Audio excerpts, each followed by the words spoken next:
जळगाव मे महिना पावसात भिजला. जागतिक हवामान बदलाचा स्थानिक परिणाम. पारा 40 अंशाच्या आत तर 19 दिवस पाऊस. यंदा उन्हाळा एप्रिल मध्येच पॅक.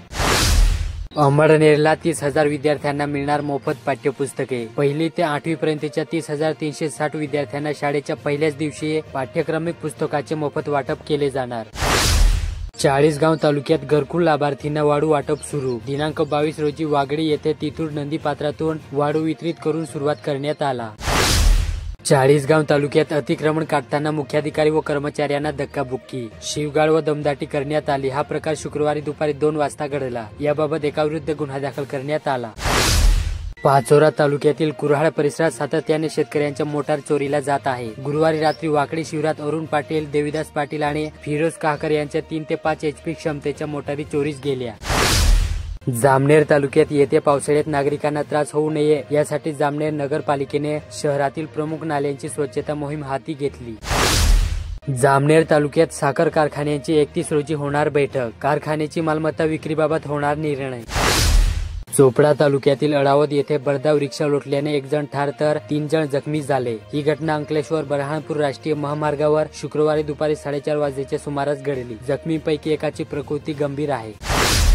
सतत कमी TDSचे पाणी पिल्यास लहान मुलांना धोका. हाडे ठिसूळ आणि सांध्यांचाही आजार. जास्त TDS पाणी पिणेही धोकादायक. DY पाटील विद्यापीठ पुणे यांची पदवी आणि पदवीधर शिक्षणासाठी ऍडमिशन 2025 ही जळगाव येथे दिनांक 22 पासून सुरू झाली. पारोळा तालुक्यात स्थानिक स्वराज्य संस्थांच्या निवडणुकांचा मार्ग मोकळा झाल्याने पारोळा तहसील कार्यालयात सर्व राजकीय पक्षांच्या पदाधिकाऱ्यांची बैठक नुकतीच पार पडली. या बैठकीच्या अध्यक्षस्थानी तहसीलदार डॉक्टर उल्हास देवरे होते.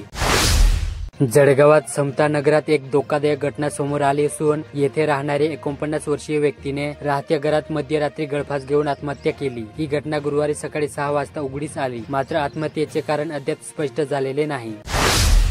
जामनेर तालुक्यात घरकुल योजनेअंतर्गत जामनेर तालुक्यातील गरजू लाभार्थ्यांना मोठा दिलासा मिळाला असून महसूल विभागातर्फे शहापूर आणि देवपिंपरी गावामध्ये मोफत वाळू वाटप उपक्रम सुरू करण्यात आला.